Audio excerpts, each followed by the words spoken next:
Hello, welcome back to the Boardgames4K YouTube channel, and this is a channel where we give you reviews, playthroughs, unboxings. We generally like to talk a load of bollocks about tabletop gaming in general, and in this video we're going to be talking about a very small game. We're going to be talking about Deep Sea Adventure, and in this game you will be pushing your luck, trying to send your divers down into the depths of the ocean to capture ruin tiles that will give you points that will allow you to win the game. So in this video we're going to be giving you a very brief overview of the rules. We'll be telling you what we do like, what we don't like, and we'll come back and we'll tell you whether or not Deep Sea Adventure is worth your time and bother today and in the future. So remember, if you're new here, then please consider subscribing to this channel. Leave a comment in that section down below, and we'll see you after this.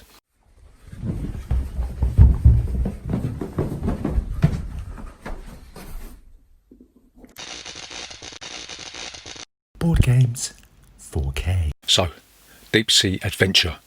How'd you play this game? So, Deep Sea Adventure is a push your luck game for 2 to 6 players ages 8 and upwards. You're going to put the submarine tile out onto the table and you'll place the purple marker on space number 25. This indicates how much air is left for your divers to use before they drown in the murky depths of the ocean. You'll collect all of the ruin tiles and you'll see that they are numbered 1 to 4. You'll turn them face down and you'll separate them into each number category and you'll randomize them, and then you'll place them in a line going from 1 to 4 from the submarine all the way down to the depths of the ocean floor. On the reverse of these there are a different number of points, and the aim of the game is to retrieve the most lucrative ruin tiles and make it back to the submarine before air runs out. So the first thing that you're going to do in this game is you're going to reduce the amount of air in the submarine based on how many tiles you are carrying. So for example, if you're carrying 2 tiles, then you'll move the marker down 2 spots. So the next thing you're going to do is you'll declare to your opponents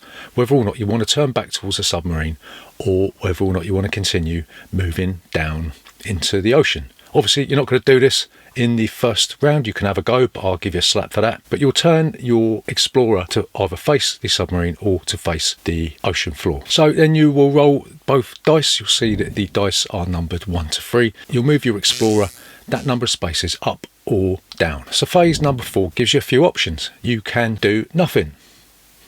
You can pick up a ruin chip, or you can place a ruin chip down. And if you pick up a ruin chip, you'll place a blank chip in its space and you'll put the ruin chip in front of it, but you mustn't look at it, all right? Don't look at it. So the round ends when all the players have either made it back to the submarine intact or the air runs out, and in which case the explorers will drown in their own piss. Players that made it back to the submarine will flip all their tokens over and they will claim that amount of points.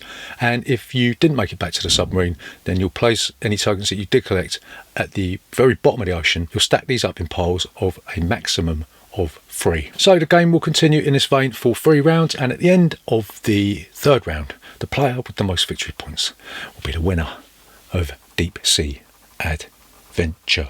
So what do we like about Deep Sea Adventure?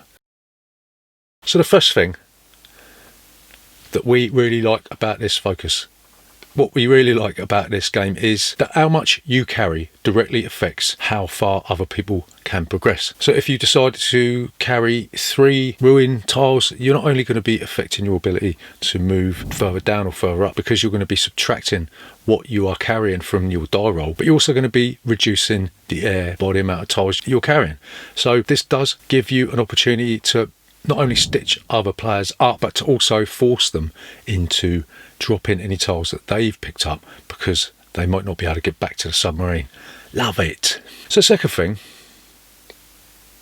that we really like about Deep Sea Adventure is that as the game progresses, the risks get greater, but the rewards get bigger. So the sense that the actual play area, the amount of tiles that are available, shrinks, tempts you into going deeper and picking up the tiles that have already been dropped. But in doing that, it's going to make it very difficult for you to get back to the submarine. So sometimes in this game it does pay you to maybe just pick up 1 or 2 tiles, or maybe, depending on what other people are doing, you may have to go down deeper. So the next thing, the final thing that we really like about Deep Sea Adventure, is that it's a small box with a lot of game in it, and this is a trademark of most Oink games. They are very small. They come in a tiny little box. There are some very tasty choices to be had in this box. So what don't we like about Deep Sea Adventure?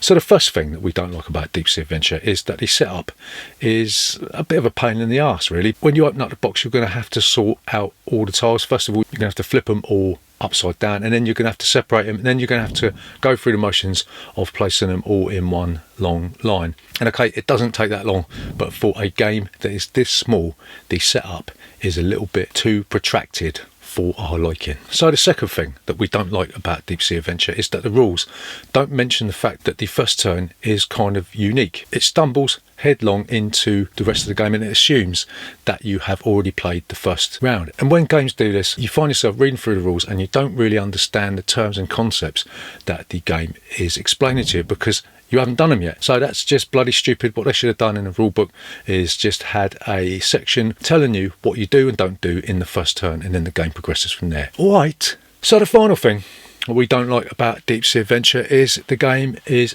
bloody difficult. We've played plenty of games of this where nobody has actually managed to resurface with any tiles, because the luck of the dice more often than not means that you are going to come away empty-handed. There's no real difficulty level, and obviously that's not expected in a game that's this small, but it might have been a little bit nicer had there been a way to make it easier for your first few games when you're sort of getting used to the feel of the push your luck element in this. So to summarise, is Deep Sea Adventure worth your time and bother today and in the future?